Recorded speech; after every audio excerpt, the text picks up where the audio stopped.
தமிழக வெற்றி கழகத்தினுடைய தலைவர் விஜய் தற்பொழுது அவருடைய நீலாங்கரை இல்லத்திலிருந்து பட்டினம்பாக்கத்தில் இருக்கக்கூடிய அவரது இல்லத்திற்கு தற்பொழுது வருகை தந்திருக்கிறார்.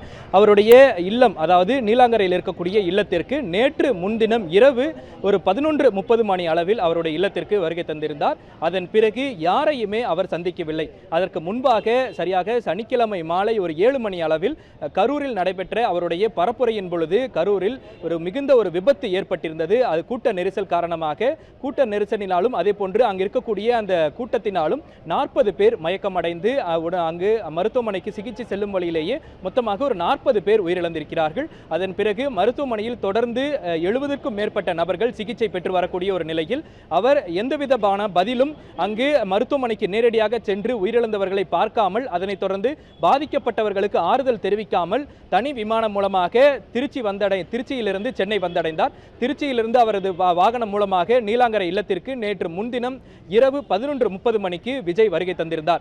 அதிலிருந்து சரியாக தற்பொழுது வரை 34 மணி நேரம் ஆகியிருக்கிறது.